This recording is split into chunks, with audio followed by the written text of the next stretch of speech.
Welcome to BPC news bulletin. ముందుగా headlines. విజయవాడలో పశుసంవర్ధక శాఖ టెక్ ఏఐ 2.0 కాన్క్లేవ్ లో పాల్గొన్న ముఖ్యమంత్రి చంద్రబాబు నాయుడు.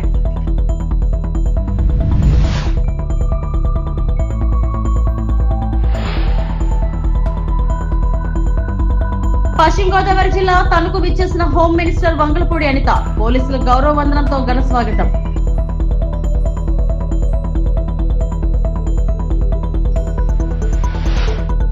విశాఖలో సందడి చేసిన సింగిల్ చిత్రం యూనిట్.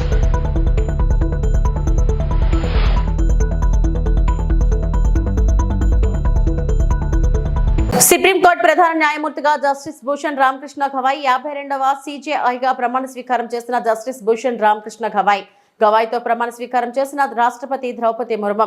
ప్రమాణ స్వీకార కార్యక్రమానికి హాజరైన ఉపరాష్ట్రపతి ధన్ఖడ్, ప్రధాని మోడీ, కేంద్ర హోం మంత్రి అమిత్ షా, ఇతర ప్రముఖులు. मैं भूषण रामकृष्ण गवई, जो भारत के उच्चतम न्यायालय का मुख्य न्यायमूर्ति नियुक्त हुआ हूँ, जो भारत के उच्चतम न्यायालय का मुख्य न्यायमूर्ति नियुक्त हुआ हूँ, सत्यनिष्ठा से प्रतिज्ञा करता हूँ सत्यनिष्ठा से प्रतिज्ञा करता हूँ कि मैं विधि द्वारा स्थापित भारत के संविधान के प्रति मैं विधि द्वारा स्थापित भारत के संविधान के प्रति सच्ची श्रद्धा और निष्ठा रखूंगा। सच्ची श्रद्धा और निष्ठा रखूंगा। मैं भारत की प्रभुता और अखंडता अक्षुण्ण रखूंगा। मैं भारत की प्रभुता और अखंडता अक्षुण्ण रखूंगा तथा मैं सम्यक प्रकार से और श्रद्धापूर्वक तथा अपनी पूरी योग्यता, ज्ञान और विवेक से तथा मैं सम्यक प्रकार से और श्रद्धापूर्वक तथा अपनी पूरी योग्यता, ज्ञान और विवेक से अपने पद के कर्तव्यों का, अपने पद के कर्तव्यों का भय या पक्षपात, अनुराग या देश के बिना पालन करूंगा। भय या पक्षपात, अनुराग या देश के बिना पालन करूंगा तथा मैं संविधान और विधियों की मर्यादा बनाए रखूंगा। तथा मैं संविधान और विधियों की मर्यादा बनाए रखूंगा।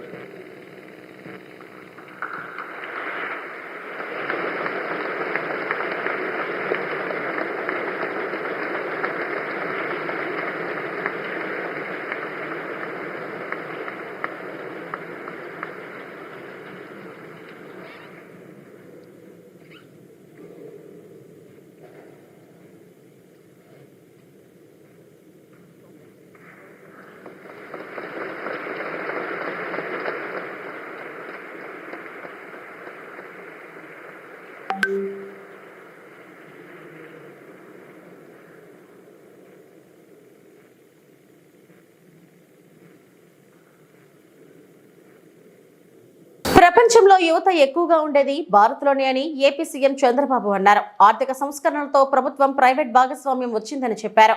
అప్పుడప్పుడే వస్తున్న ఐటీని సద్వినియోగం చేసుకోమన్నారు. విజయవాడలో పశుసంవర్ధక శాఖ ఆధ్వర్యంలో నిర్వహించిన టెక్ ఏఐ కాన్క్లేవ్ కు సీఎం ముఖ్య అతిథిగా హాజరై మాట్లాడారు. ప్రభుత్వ ప్రైవేట్ భాగస్వామ్యంతో ఏ పనైనా సులువుగా చేసుకునే పరిస్థితి వచ్చింది. గతంలో ఎక్కడ చూసినా రహదారులు గుంతలతో కనిపించేవి. ప్రభుత్వ ప్రైవేట్ భాగస్వామ్యంతో రోడ్డును చక్కగా నిర్మించారు. ఇప్పుడు ఎక్కడ చూసినా జాతీయ రహదారుల అభివృద్ధి జరుగుతుంది. సంపద సృష్టించాలి, ప్రజలకు అందించాలి, పేదరికం లేని సమాజమే లక్ష్యంగా పెట్టుకున్నామని అన్నారు. పబ్లిక్ ప్రైవేట్ పార్ట్నర్షిప్ వచ్చింది. అంత మునుపు ప్రభుత్వాలు డబ్బులు లేవు, మేమేమి చేయలేము అని చెప్పే దగ్గర నుంచి పబ్లిక్ ప్రైవేట్ పార్ట్నర్షిప్తో ఏ పనైనా కూడా సుజావుగా చేసే పరిస్థితికి వచ్చారు. ఒక రోడ్డు కావాలి, ఒక టెలిఫోన్ సర్వీస్ కావాలి, పవర్ కావాలి, లేకపోతే ఒకటి రెండు కాదు, అనేక సేవలు అందించడం దీంట్లో ప్రారంభమైంది. దీంతో వెల్త్ పెద్ద ఎత్తున క్రియేట్ అయింది. ప్రజలకు సదుపాయాలు వచ్చాయి. ఒకప్పుడు విశాఖపట్నం నుంచి విజయవాడకు రావాలంటే నరక యాతనగా ఉండేది. నేను చీఫ్ మినిస్టర్గా ఒకసారి నెల్లూరుని తిరుపతికి పోవాలంటే ఒక్కొక్క రోడ్డు 5-6 అడుగుల కింద ఉండేది. గుంతలు, గోతులు చాలా భయంకరంగా ఉండేటివి. దీనివల్ల ఏదైతే ఇప్పుడు నేషనల్ హైవేస్ చూస్తే one of the best roads వచ్చాయి. ఒక విధంగా చెప్పాలంటే ఒకసారి సంతోషం. మలేషియాను చూశాను నేను ఆ రోజుట్లో. చిన్న దేశం, బుడ్డ దేశం, 2 కోట్ల జనాభా. వాళ్ళది east west corridor 8 lane road. ఇది ఎర్లీ 90sలో. అది చూసిన తర్వాత మన దేశం ఎందుకు మరి చేయలేకపోతుందంటే ఆనాడుండే ప్రధానమంత్రితో గట్టిగా పట్టుబడితే నేను పదే పనిగా చెప్తే లాస్ట్లో ఈయన first road proof of concept వేసాం నెల్లూరు నుంచి చెన్నై వరకు. ఆ తర్వాత గోల్డెన్ క్వాడ్రిలేటరల్ రోడ్ వచ్చింది. ఇప్పుడు ఏ డిస్ట్రిక్ట్ పోయినా నేషనల్ హైవేస్ వచ్చాయి, బ్రహ్మాండంగా ఇన్ఫ్రాస్ట్రక్చర్ వచ్చింది. దీనివల్ల యూజర్స్ కొంత డబ్బులు పే చేస్తున్నారు. దానివల్ల వాళ్ళకి కంఫర్ట్ వస్తుంది, టైం సేవింగ్, పెట్రోల్ ఆదా అవుతుంది, లేకపోతే రైడింగ్ కంఫర్ట్ వస్తుంది, అనేక బెనిఫిట్స్ వచ్చే పరిస్థితి వచ్చింది. దీని అన్నిటి వల్ల బెటర్ లివింగ్ స్టాండర్డ్స్ వచ్చాయి ప్రజలకి, కమ్యూనికేషన్లోనే లేకుంటే ఏ విషయంలో, అన్ని విషయాల్లో. అయితే ఈరోజు మనం గుర్తుపెట్టుకోవాల్సింది హ్యావ్స్ అండ్ హ్యావ్ నాట్స్ మధ్య డబ్బులు ఉండే వాళ్ళ దగ్గర ఎక్కువ డబ్బులు వెళ్ళిపోతున్నాయి, డబ్బులు లేని వాళ్ళు పేదరికంలోనే ఉన్నారు. ఇవన్నీ ఆలోచించిన తర్వాత ఆ రోజు మేము ఆలోచించింది global forum for sustainable transformation కింద. నాలెడ్జ్ ఉంది ప్రపంచం మొత్తం, టెక్నాలజీ అవైలబుల్ ఉంది. ఊబరైజేషన్ ద్వారా ఎందుకు మనం పొలిటికల్ ఐడియాలజీని అంటే పబ్లిక్ పాలసీస్ని ఎందుకు ప్రమోట్ చేయకూడదు, ఎందుకు ఆంటర్ప్రెన్యూర్స్ని ప్రమోట్ చేయకూడదని ఆలోచించాం. ఆ ఆలోచన నుంచి పుట్టిందే ఈ GFS. గోదావరి జిల్లా తణుకు విచ్చేసిన హోమ్ మినిస్టర్ వంగలపూడి అనిత పోలీసులు గౌరవ వందనంతో స్వాగతం పలికారు. అనంతరం తణుకు నియోజకవర్గంలో తణుకు, ఇరగవరం, అత్తిలి మండలాల్లో 4.09 కోట్ల విలువైన అభివృద్ధి పనులకు ఏపీఐఐC చైర్మన్ మంత్రుల రామరాజు, తణుకు ఎమ్మెల్యే ఆర్మిలి రాధాకృష్ణతో కలిసి ప్రారంభోత్సవాలు, శంకుస్థాపనలు చేసిన రాష్ట్ర విపత్తుల నివారణ హోంశాఖ మంత్రి వంగలపూడి అనిత.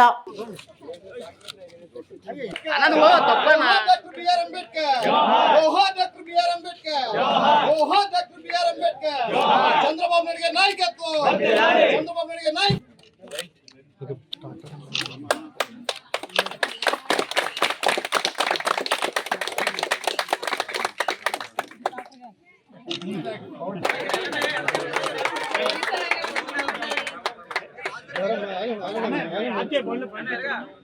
సార్ సరే అమ్మా sir, please side. Madam madam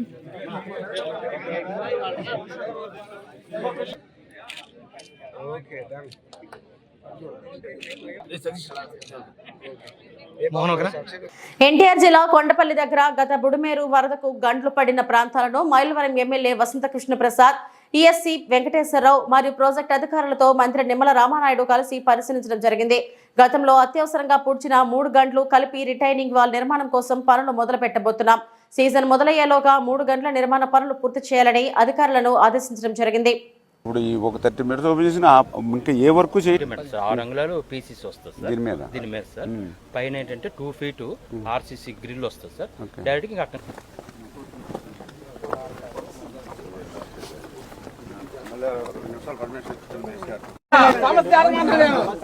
బాగున్నారా? రోడ్లు ఫామ్ చేసేసి అలా అవసరం వాళ్ళు వాడుకుంటున్నారు. మిగతా టైం ఏమైనా అలా వదిలేస్తే ఇన్యూనేషన్ అయిపోతుంది. అప్పుడు అవి కలిపి అలా వేసినాయి, అందులోంచి లీక్ అయిపోతుంది. ఇప్పుడు ఈ టేప్ ఎక్కడి నుంచి అండి స్టార్ట్ చేసుకునేది? పైపులేషన్ డమ్మీలు పెట్టుకోవాలి. నీకు అవసరం అయితే డమ్మీ తీసుకుంటే వాటర్ వెళ్ళిపోతుంది. ఇప్పుడు గట్టిగా ఒక 100, 500, 300 క్యూసిక్ క్లియర్ వచ్చింది అనుకో, 5,000 వస్తే అలా ఆపలేవు, పైనుంచి వెళ్ళిపోతుంది. ఇప్పుడు 100, 200, 300 వస్తే నీకు వాటర్ ఫ్లోకి మార్గం చూపించుకోవాలి కదా. పెద్ద వర్షం వచ్చింది అనుకోండి, అది పెరుగుతుంది. కనీసం మీరు ఉంటుంది కదా, లేదా నీకు ఆ ఏసిని కొట్టేస్తుంది కదా మళ్ళీ.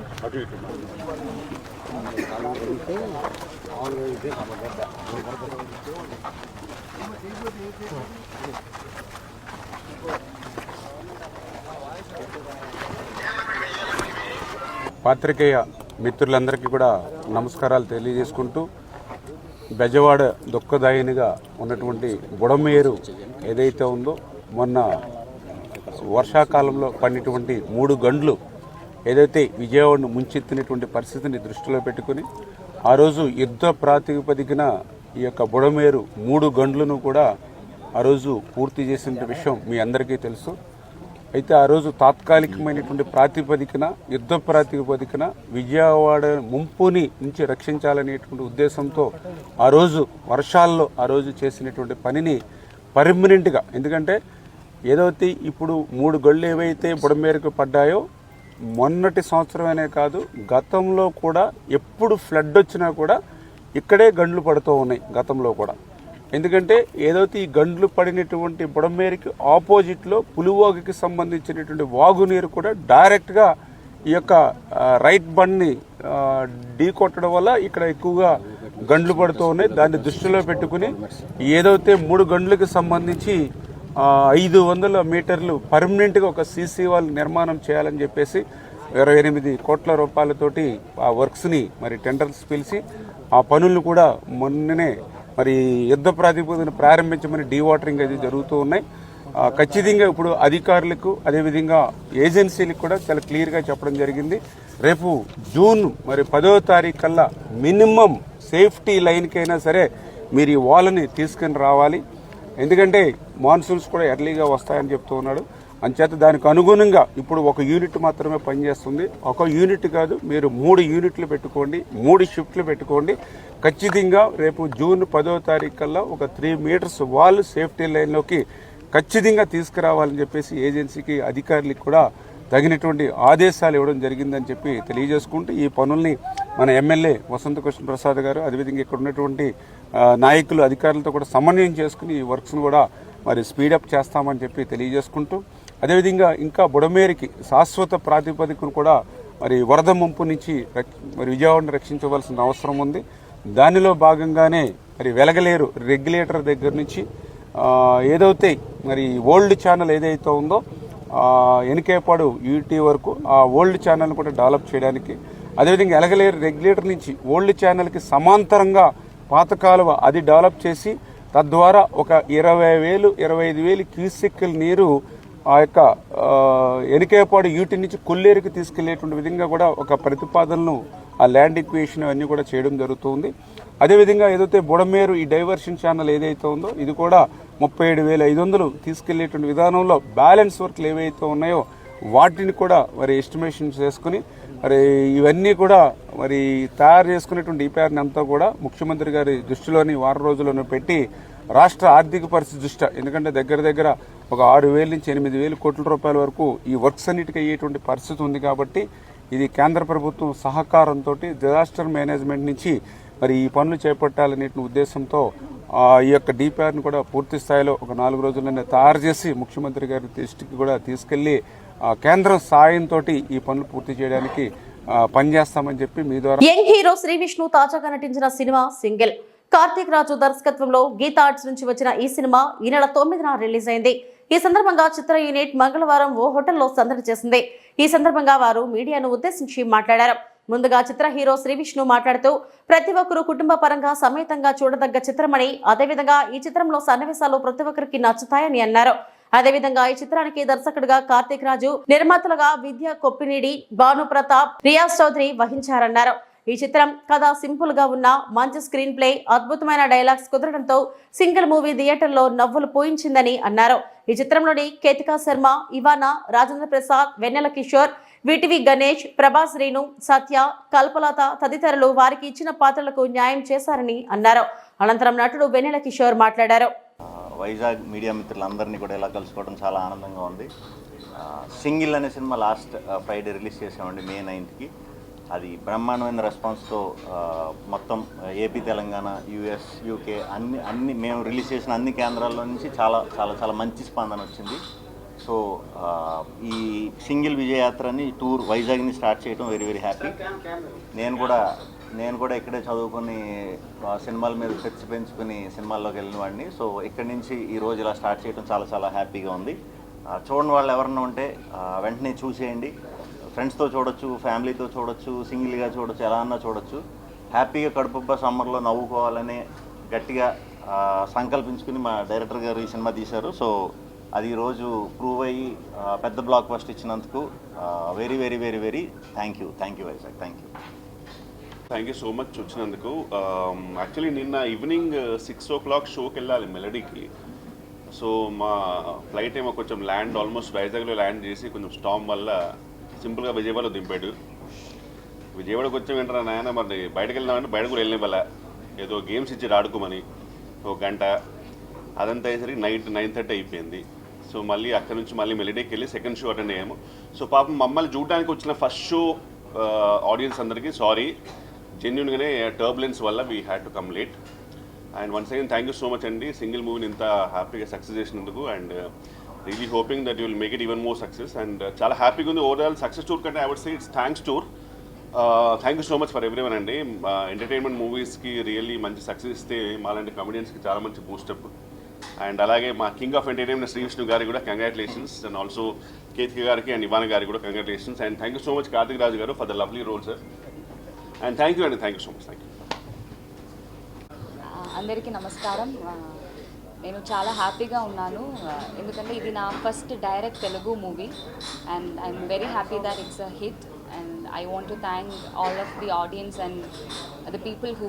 నర్సీపట్నం పట్టణ పోలీస్ స్టేషన్లో నర్సీపట్నం డీఎస్పీ శ్రీనివాసరావు విలేకరులతో మాట్లాడుతూ నర్సీపట్నం పట్టణ పరిధిలో గల గవర్నమెంట్ డిగ్రీ కళాశాల వద్ద పట్టణ ఎస్ఐ ఉమామహేశ్వరరావు పోలీస్ సిబ్బంది మంగళవారం ఉదయం 10 గంటలకు వాహనాల తనిఖీలు నిర్వహిస్తుండగా టాటా ఇండికా కారు చింతపల్లి నుండి నర్సీపట్నం వైపు వస్తుండగా పోలీసులు తనిఖీలు గమనించి కారు ఆపివేసి డ్రైవర్ పక్క వ్యక్తి పరుగులు తీయగా ఎస్ఐ ఉమామహేశ్వరరావు సిబ్బంది వారిని పట్టుకుని విచారణ చేసి కారును పరిశీలించగా కారు వెనకాతల సీటులో ప్రత్యేకమైన వెల్డింగ్ చేపించి దానిలో 5 ప్యాకెట్ల గంజాయిని నింపి ఉండడం గమనించి గంజాయి రవాణాకు పాల్పడుతున్న వ్యక్తులు అదుపులోకి తీసుకున్నారని డీఎస్పీ తెలిపారు.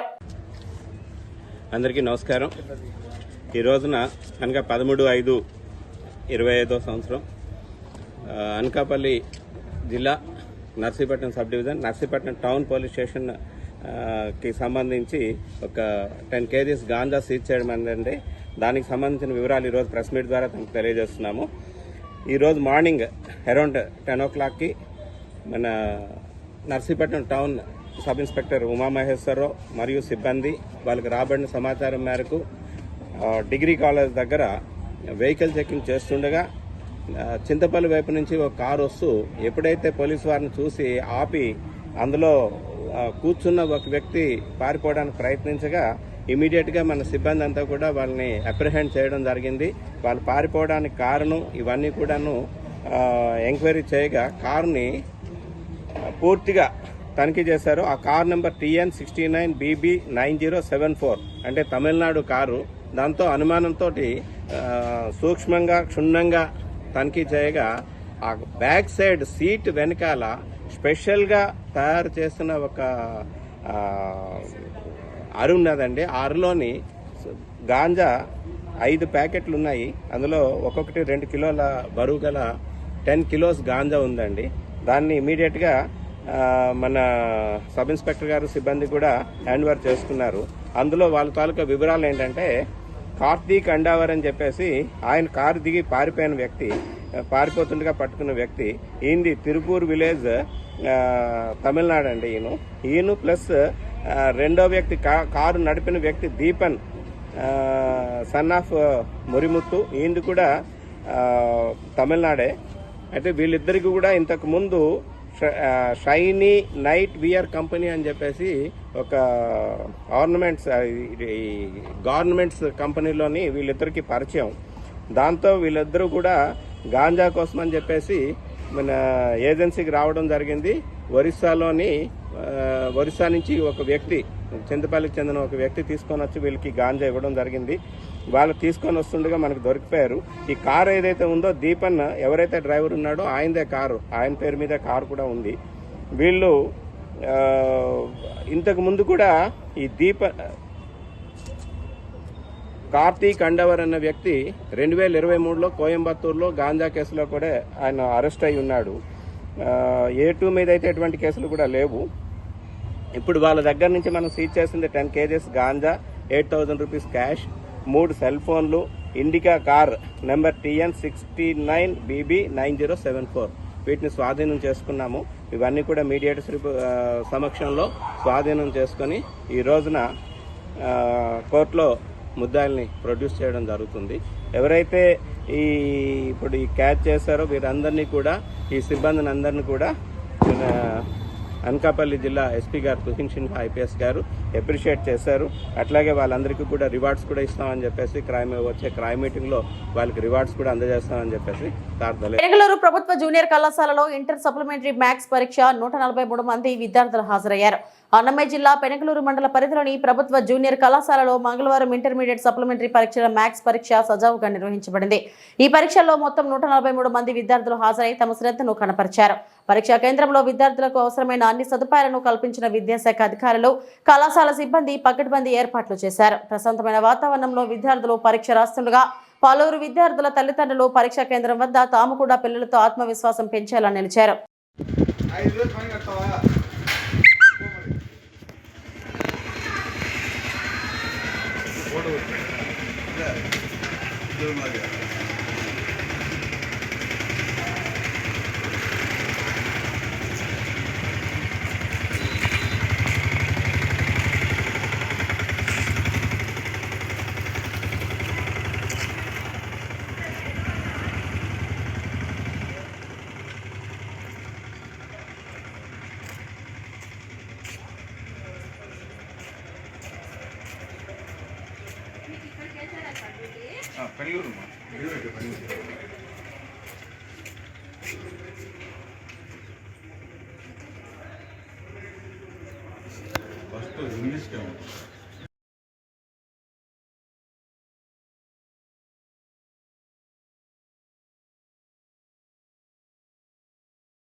దక్షిణ కాశీగా పేరుగాంచిన వేములవాడ శ్రీ రాజరాజేశ్వర స్వామి దేవస్థానంకు అధిక సంఖ్యలో నిత్యం వేలాది మంది భక్తులు దర్శించుకుంటున్నారు.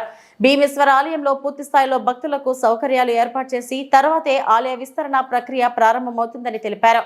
ఆలయ విస్తీర్ణం విషయంలో అపోహలు నమ్మవద్దని, ప్రస్తుతం ఆలయ పునర్నిర్మాణ విస్తీర్ణంతో భక్తులకు పూర్తి స్థాయిలో సౌకర్యాలు కల్పించేందుకు ఆలయ విస్తరణం పెంచాలని ఎమ్మెల్యే ప్రభుత్వ విప్ ఆది శ్రీనివాస్ ఆధ్వర్యంలో ప్రధాన ఆలయాన్ని ఆగమశాస్త్రబద్ధంగా శృంగేరి పీఠాధిపతి అనుమతులు, ప్రభుత్వం ద్వారా దేవాదాయ ధర్మాదాయ శాఖ సూచనలు, సలహాల మేరకు విస్తీర్ణం పెంచుతున్నట్లు తెలిపారు.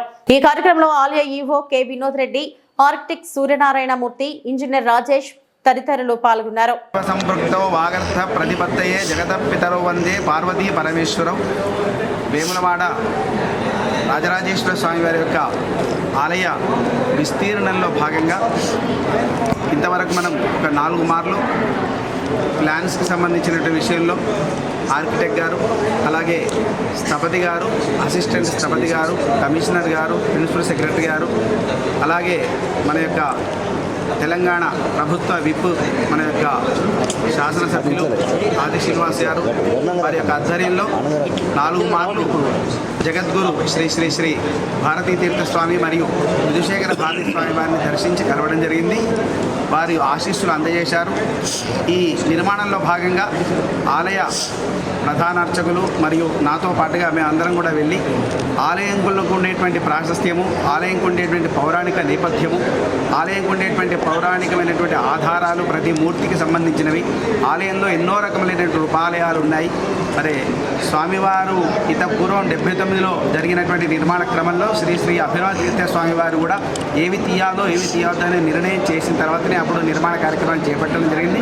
ఇప్పుడు కూడా శ్రీ శ్రీ శ్రీ విధుశేఖర భారతీ స్వామి వారు మరియు మహాస్వామి వారు వారి యొక్క నేపథ్యంలో, వారి యొక్క దిశానిర్దేశం మేరకు, వారి యొక్క సలహాల మేరకు, వారి సూచనల మేరకు మాత్రమే ఇక్కడ ఆలయంలో ఉండేటువంటి నిర్మాణ కార్యక్రమాలన్నీ కూడా, విస్తరణ కార్యక్రమాలన్నీ కూడా జరుగుతాయి అనేటువంటి విషయాన్ని వారు మాకు సహృదయంతో సెలవిచ్చారు, ఆశీస్సులు కూడా అందజేశారు. అదే క్రమంలో వెళ్తున్నాము. ఎందుకంటే మనం ఏ రకమైనటువంటి మూర్తిని కూడా ముట్టాదు అనేటువంటి భావననే మా యొక్క అర్చక బృందం అందరికీ, ప్రధాన అర్చకులు కూడా అందరం కోరింది కూడా అదే. ఎందుకంటే 1000 కొత్తవి ప్రతిష్ఠ చేయవచ్చు, కానీ పౌరాణిక నేపథ్యం ఉన్న ఒక మూర్తిని కదిలిస్తే ఉండేటువంటి ఇబ్బంది చాలా రకంగా ఉంటుంది. కాబట్టి మనం అది నిన్నాకమున్న మానవ ప్రతిష్ఠ కాదు, అది దైవ ప్రతిష్ఠ, సిద్ధస్థాపితమైనటువంటి మూర్తులు ఒక్కొక్కటి. కాబట్టి అవి వాటిని కాపాడుకోవాలనేటువంటి భావనతోటి మాకు ఉండేటువంటి విషయాలన్నీ కూడా పౌరాణిక నేపథ్యం అన్ని కూడా స్వామివారి ముందు ఉంచడం జరిగింది. వారు కూడా సహృదయంతో పరిశీలించారు. కాబట్టి వాటిని ఏమీ ముట్టకుండానే మనకు ఆలయ విస్తీర్ణాన్ని చేసేటువంటి క్రమంలో అదే దిశగా వారు మనకు సూచనలు ఇచ్చారు. దాని క్రమంలోనే ఈ యొక్క నిర్మాణ విస్తీర్ణ కార్యక్రమం. అంగన్వాడీ కేంద్రంలో టీబీపై అవగాహన సదస్సు. కర్నూలు జిల్లా అధోని మండలం పరిధిలోని పెద్దతుంబలం గ్రామంలో టీబీపై అవగాహన సదస్సు అంగన్వాడీ కేంద్రం నెంబర్ 2లో బాలింతలకు వివరించడమైనది. ఈ సమావేశంలో ఎస్టీఎస్ సూపర్వైజర్ స్వరూప రాజ్ కుమార్ మాట్లాడుతూ డిస్ట్రిక్ట్ డిఎల్ఏ టీఓ అధికారి ఆదేశాల మేరకు టీబీపై 100 రోజుల ఛాంపియన్ గ్రామంలోని ప్రజలకు 60 సంవత్సరాల పైబడి ఉన్నవారు మరియు పొగాకు మద్యము సేవించేవారు యొక్క లిస్టు సేకరించడమైనది. ఇందులో భాగంగా ప్రతి ఒక్కరికి CYTB టెస్ట్ చేయించుకోవాల్సిందిగా చెప్పడమైనది. అంటే సోషల్ మీడియా వలన ఎఫెక్ట్ ఏమి అని చెప్పడం జరిగింది. ఇంకొకటి సైబర్ క్రైమ్ గురించి, లోన్ యాప్స్ గురించి వాటి గురించి చెప్పడం జరిగింది. వాటి వల్ల నష్టాలు, ఎవరు వాటి బారిన పడకుండా ఉండాలనేసి తగు జాగ్రత్తలు చెప్పినాను. Sir good morning sir. నేను స్వరూప్ రాజ్కుమార్, టీబీ సూపర్వైజర్ అండి. సో ముఖ్యంగా నేను ప్రతికులం గ్రామానికి రావడం జరిగింది టీబీ పేషెంట్స్ చూడడానికి. సో అనేక టీబీ పేషెంట్స్ ఇక్కడైతే ఉన్నారు.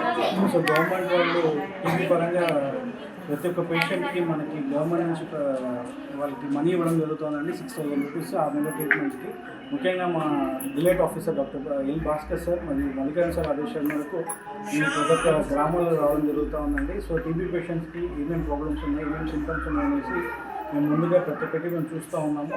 సో వాళ్ళకి ఎటువంటి ప్రాబ్లం ఉన్నా మేము అడ్వాన్స్గా సార్ మేడం వాళ్ళకి ఇంప్లిమెంట్ చేస్తూ ఉన్నాము. ఇదే విధంగా మనకి కొంచెం ముందుకు పోతే WHO కన్సల్టెంట్ ఆదేశాల మేరకు సో మనం టీబీ అడ్వాన్స్ టెక్నాలజీగా వెళ్తూ ఉన్నాము. ముందుగా టీబీ ట్రీట్మెంట్ ప్రివెంటివ్ థెరపీ. ఈ థెరపీ ఏంటి అంటే ప్రతి ఎన్టీబీ డిటెక్టెడ్ కేసు వాళ్ళ ఇంట్లో ఎవరైతే కాంటాక్ట్స్ ఉంటారో వాళ్ళ ఇంట్లో వాళ్ళందరికీ టీపీటీ థెరపీ ఇవ్వడం జరుగుతూ ఉంది. ఈ టీపీటీ అంటే ఏంటి అంటే వాళ్ళ ఇంట్లో టీబీ జబ్బు రాకుండడానికి ఫస్ట్ స్టెప్ WHO టీం వాళ్ళు మాతో చేయడం జరిగిందండి.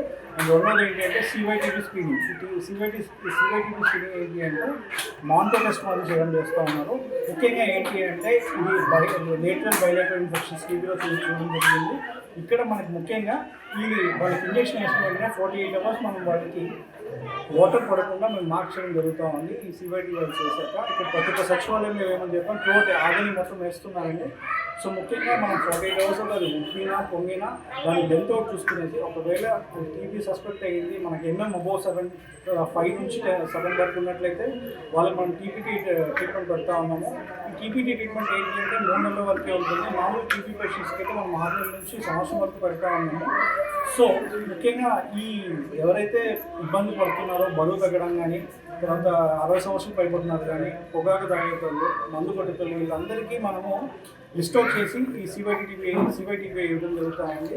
సో మా డిస్ట్రిక్ట్ ఆదేశాల వరకు మేము ఈ ప్రోగ్రామ్ కండక్ట్ చేస్తున్నామండి. సో ఇది సెకండ్ అవకాశం ఇచ్చిన ఫస్ట్ ఆఫ్ ఆల్ థ్యాంక్స్.